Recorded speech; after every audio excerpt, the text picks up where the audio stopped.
miarahaba anareo mpankafy fandaharana chef ny foana ny miaraka aminareo eto amin'ity fandaharana ny nahandro ity hitondra ny fampiofanana momba ny pâtisserie cuisine ary ihany koa hitondra ny karazana recette ny tanjon'ny chef ny dia ny hatonga anareo ahay manao karazana sakafo fa tsy hijanona mahazatra foana betsaka ny zavatra tsotra kanefa azo atao ao an-trano dia mba miova ny anarany. Nefa nisy karazana saosy maro nentiko tato anatin'ity fandaharana ity kanefa androany indray tsika dia hianatra saosy vaovao efa faheno zany kanefa mino fa mbola tsy nataonao tao an-trano. Ny saosy izay ianarantsika androany indray dia ny saosy béarnaise. Efa mba mandray cahier stylo veloa mila raisina note zao satria tena fampiofanana. Ny saosy béarnaise dia militsika jaune d'œuf anankiroa. Mila ihany koa tsika beurre manodidina ny 150 grammes eo. Mila ihany koa tsika vinaigre blanc. Ka vinaigre blanc ampiasaitsika dia eo amin'ny 3 sotro eo. Mila ihany koa tsika vin blanc na rano mangatsiaka. Asiana ny karazana aromate, anisan'izany ny feu d'estragon, ny persil, ny cerfeuil, zany hoe ny somary mampiavaka kely ny saosy béarnaise zany dia ahitana an'izay aromate na herbe zay. Averiko feu d'estragon dia eo ihany koa ny cerfeuil na ny kotomila ny ahaizantsika anazy dia eo ihany koa ny persil dia tsy adino ao anatin'izany saosy béarnaise zany ny tongolo oignon. Misy tongolo oignon zany ao anatin'ilay saosy béarnaise ary ny fanomezan-tsiro na ny assaisonnement kosa dia ny sira sy ny poivre. Atao ary tsika anamboatra an'izay saosy zay. Alaitsika ny atody dia sarana. Ny jaune ihany no ilaitsika dia ataontsika aby izany ny blanc.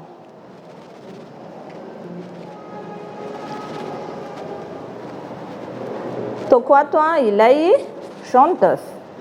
Atao anankiroa zany ilay jaune d'œuf alaitsika.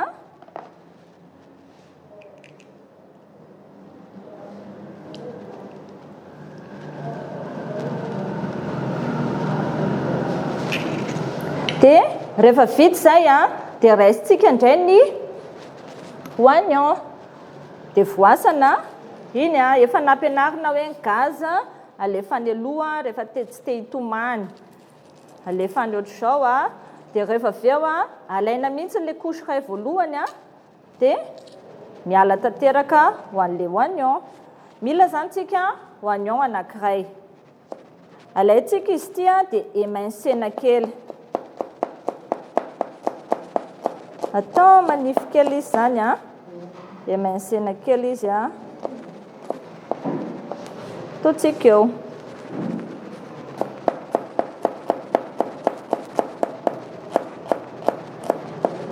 Ao anatin'ilay saosy béarnaise zany dia ahitana an'izay vaingamaingana zavatra izay. Misy ny oignon, misy ihany koa ireo karazana herbe na aromate izay ahafahantsika manamanitra azy sy manome endriny ao anatiny. Io zao ilay oignon anankiray atsika dia raisina ny persil, ny feuille d'estragon amin'ny score efa misy izy amin'ny sachet, misy izy maina, misy izy mbola frais ihany koa fa mety ilay maina nefa misy aty amintsika. Ny persil zany no asena.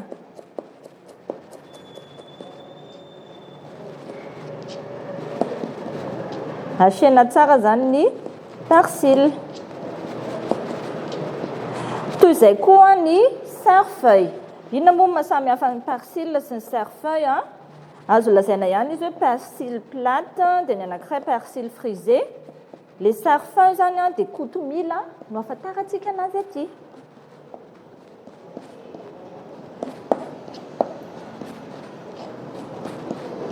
Eo amin'ny eraky ny sotro eo zany ireto herbe na aromate izay ampiasaintsika reto. Izany hoe betsaka mihitsy zany ilay herbe na ilay aromate. Ity zao ilay kotomila.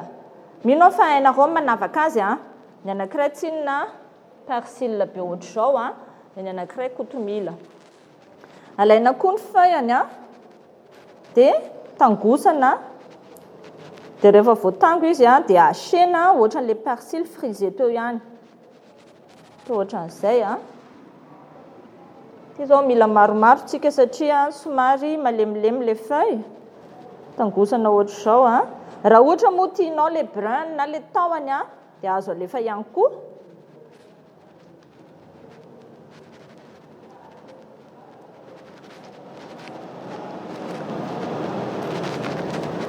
Ohatr'izao. Rehefa vita izay a dia ahorona dia asena. Averina orona dia asena mandrapapotipotikany. Izay zany anaovana an'ilay cerfeuil. Raha ohatra ozy izy ateo a tianao ny ampiasa ny tahony na ny brun a dia azo atao ihany koa zany fa amin'izay izy a lasa misy taotahony kely eninao tsakoana mihitsiny.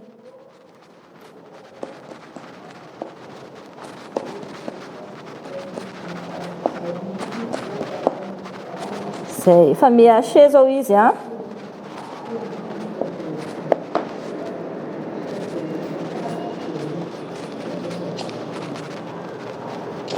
Zay zany a ny préparation zay nataontsika ny oignon émincé na coupé en morceaux ihany koa tsy maninona ilazantsika azy a. Dia misy ihany koa ny persil haché, oignon dia ny cerfeuil haché. Alaintsika ny poivre, ny sel. Ahoana ny fanamboarana azy? Ity ny jaune d'œuf atsika dia reto izy a dia ny sira sy ny poivre. Atao mivantana eo ambonin'ny afo zany a ny fandrahoana an'ilay saosy. Nisy fotoana misy saosy namboarintsika bain marie a fa ny saosyntsika androany indray a dia mivantana eo ambonin'ny afo. Afo malefaka, velomiko ara ny afo a. Ataoko malefaka tsara. Arotsaka ao anatiny a ny la vinaigre blanc tsika teo a. Arotsaka ao anatiny a ireto herbe reto. Sy ilay tongolo. Nasiako sira avy hatrany a. Sira kely a, une pincée. Dia narotsaka ihany koa ny vinaigre. Ity izao vinaigre a. Vinaigre blanc a. Ataontsika 3 sotro. Dia ankoatran'ilay vinaigre blanc a, rano na vin blanc ihany koa 5 sotro.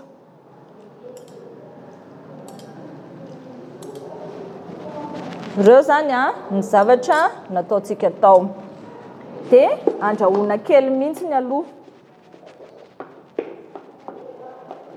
Andrahoina kely izy a, avela ho masamasaka, ho ritra fa tsy tena ritra be. Ny afo moa zany a tsy tena atao mamay. Feu doux foana zany rehefa manamboatra saosy na crème. Andrandrahoina kely mihitsy ny aloha fa lasa heny manta ilay oignon sy ilay cerfeuil. Le estragon koa tena anisany ilaina be ao anatiny a dia afaka mividy an'izay any amin'ny scortsika.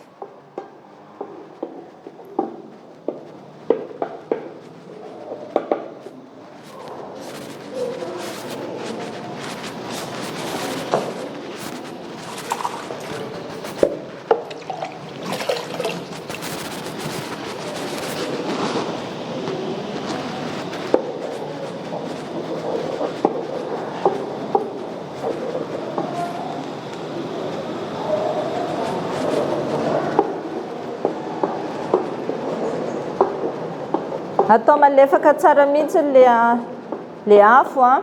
Io zao izy a efa manomboka ame malemilemy le oignon. Efa farany ambany amin'le afo mihitsy no ataoko io.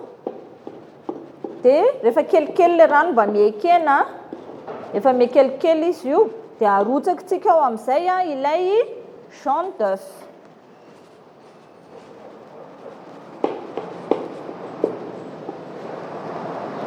Tena efa avela mangatsika mihitsiny. Tsy arotsaka amin'izy mamay be io tsika zao efa mahay hoe raha vao andrahoana amin'ny afo mangotraka be izy any amin'ny 70 degré any zany no andrasantsika zao. Any amin'ny 70 any zay ny zavatra iandrasantsika. Avela mangatsitsika mbola misy rano kely izy io fa avela mangatsitsika kely.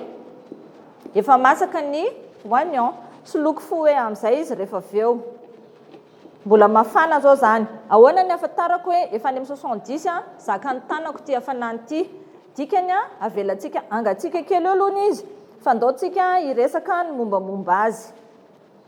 Raha ohatra tiantsika adity ny sauce béarnaise dia afaka mampiasatsika fécule kely. Zany hoe tao anaty rano kely dia nalatsaka tao koa ny fécule kely zany eo amin'ny atsasaka sotro kely teo. Be dia be ny sakafo azo amboarina amin'izany sauce béarnaise zany. Anisan'izany ohatra ny hoe papillote de poisson à la béarnaise.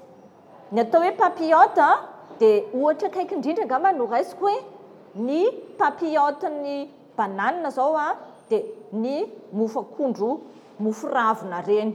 Alaina ny kobam-bary asiana akondro reny dia fonosana. Dia ny atao hoe papillote zany zavatra anankiray nofonosana. Mety hoe papier alu, mety hoe ravina, zay zany dia papillote. Rehefa alaina ny trondro dia asiana tongolo, menaka sy ny sisa trondro manta dia fonosana ao anaty papier alu anankiray dia andrahoana any anaty lafaoro dia rehefa masaka izay dia sokafana dia araraka eo ny sauce béarnaise na natao aloha koa sauce béarnaise dia efa mavita an'izay fampiasana sauce béarnaise zay. Mbola ho hitantsika eto moa zay le hoe papillote zay fa sauce béarnaise ny anarantsika androany dia zay. Azo atao ihany koa ny hoe steak sauce béarnaise aux frites patate douce. Zany hoe manamboatra steak tsika dia hohanina amin'ny sauce béarnaise dia lasatsika mamofo vomanga dia endasina dia iny no hohanina miaraka amin'ilay steak sy ny sauce béarnaise. Azo atao ihany koa ny hoe légumes vapeur à la sauce béarnaise. Zany hoe alainao ny carotte, ny ovy, ny chou-fleur dia atao anaty rice cooker, atao eo ambonin'ilay passoirany iny dia andrahoana ny vapeur. Dia rehefa masaka iny dia apetraka ao ambony vilia dia avy eo araraka ao amboniny sauce béarnaise. Eo ihany koa ny hoe hamburger au poulet à la sauce béarnaise. Hamburger angamba tsy mahafantatra ny hamburger fa mba hoe atao poulet ny tao anatiny dia araraka ao ambonin'ilay hamburger na atao any anatiny. Mety raha ohatra izy entrée dia atao araraka.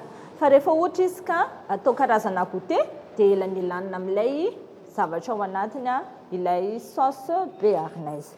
Azo atao ihany koa kay ny manisy sauce béarnaise ao anatin'ny pizza.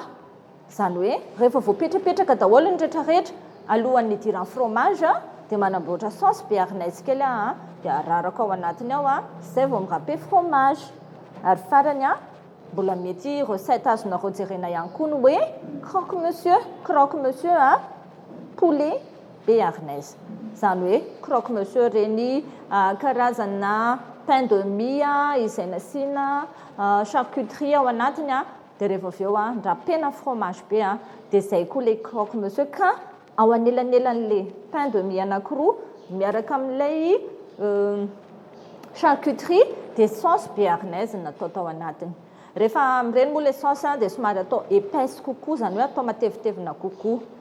Zay daholo ny karazany mbola maro be zavatra azo ampiasaina azy fa ohatra fotsiny teneniko fa androantsika dia hijery tsy androany moa fa manaraka dia hijeryntsika n'ilay fampiasana anazy amin'ny recette. Eny ary tsapaintsika ity efa mangatsiatsika dia rehefa mangatsiatsika izy dia nalaintsika amin'izay ny le jaune d'œuf dia nararakitsika tao mbola nisy rano kely izy dia rehefa nararaka tao izy dia naroroana amin'izay fouettena zany izy atao ohatr'izao.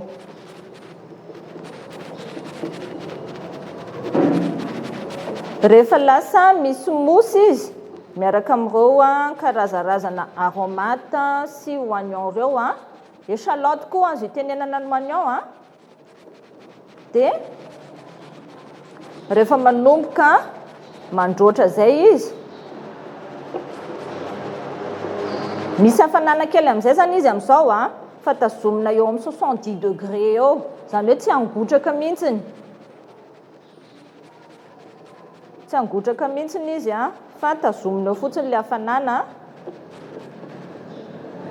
Tsapany tanana ilay izy maheno kely ny tanana.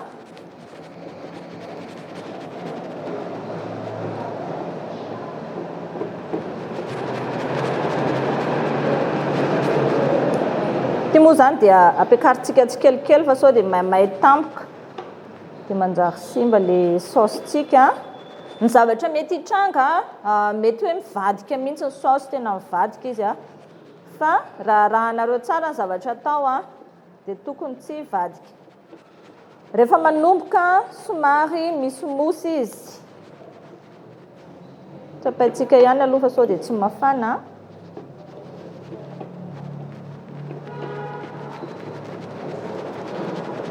Rehefa manomboka misy mosy izy fa zao izy mbola mandranodranoka kely dia ararakitsika amin'izay ny jaune ny beurre. Zay izy zao fa efa manomboka mafana. Dia ararakitsika amin'izay le beurre ararakitsika haingakaingana dia afangaro.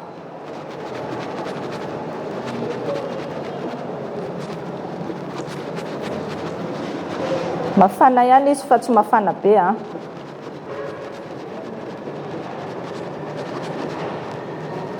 Ty zany ohatran'ny saosy mayonnaise reny, tsy azo avadika ny tory izay anaovanao anazy fa manjary lasa tourné izy na mivadika. Rehefa vita izay dia alatsaka ihany.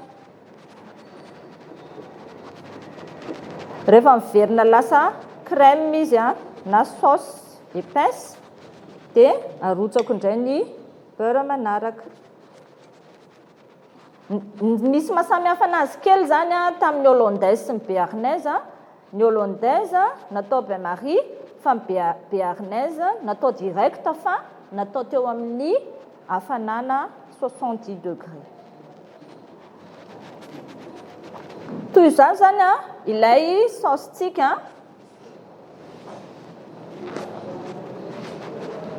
Vita izy zay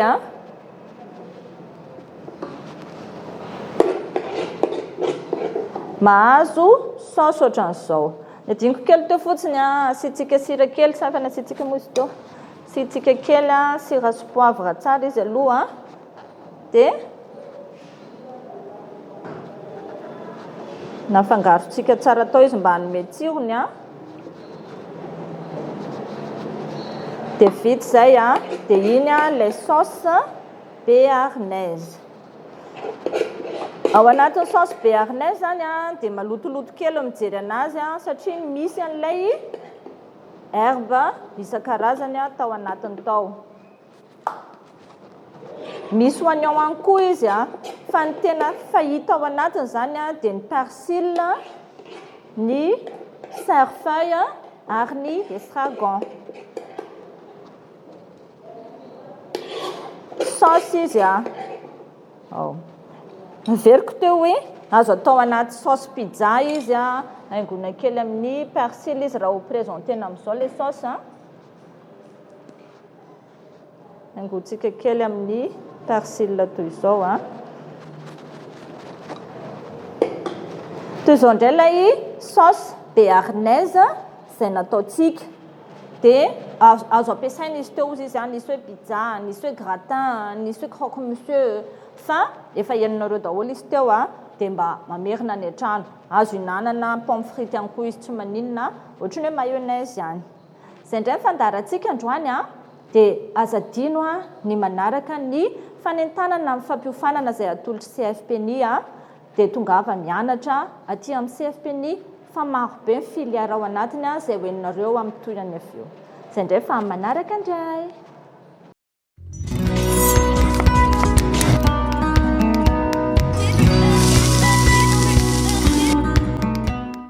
CFPNI dia manolotra formation en pâtisserie promotion. Isaky ny alarobia hariva eny amin'ny CFPNI rehetrarehetra izay akaiky anao dia mampanao formation en pâtisserie promotion. Ohatra ny ahoana izany hoe promotion izany? 10 000 ariary isaky ny miofana no aloha. Izany hoe isaky ny larobia hariva no mandoa 10 000 ariary. Tsy miantoka ingrédient tsy miantoka ninina mihitsiny fa tonga mianatra dia mandoa 10 000 ariary dia mahay zavatra maro be. Ka misy programa isan-karazany izay ahavitana ny fampiofanana pâtisserie complet na feno izay ahafahana manao fanadinana ara-panjakana. Imbaly miofana ianao na imbaly miofana isan-kalarobia ianao dia mahavita an'izay programa feno izay. Koa tongava manantona ny CFPNI izay akaiky anao indrindra fa misy 3 izy eto Toamasina. Misy eto Anjoma, eo alohalohankelin'ny Église Notre-Dame, eo amin'ny bâtiment misy an'ny Télésisel, ao no misy an'ny CFPNI, akaiky ny Albarakada, eo akaiky ny 4 chemin longo. Rehefa eo akaiky ny Église Notre-Dame ianao dia mandroso alohaloha aty mandeha ohatran'ny ho any Canada. Zay ilay CFPNI Anjoma efa misy plaques banderole eo. Ny CFPNI Tanambao 5 kosa dia eo amin'ny BFV dia ao aorianany BFV izany hoe eo ankaviany no misy lalam-pasika lehibe eo ianao no mijery dia mahatazana avy hatrany ny CFPNI Tanambao 5. Ary koa ny CFPNI Mangarano 2 izay efa nikaiky ny tranomora mihitsy eo amin'ny 4 chemin tranomora na trano fotsy no miditra miakavy 200 mètres mandeha makany amin'ilay école atao hoe Parc des Princes. Koa manasa ny vahoaka ny Toamasina rehetrarehetra hanatrika an'izany fiofanana izany fa feno dia feno ary tena ahaizana avy hatrany. Dia ny zavatra atao amin'ny alarobia izao dia anaontsika ny donate, ny petit pain, ny pao ary mbola misy zavatra hafa ihany koa ao anatiny fa tongava manaraka ny calendrier izay misy amin'ny CFPNI. Izay indray ny atolotra anareo amin'ity volana février sy mars ity.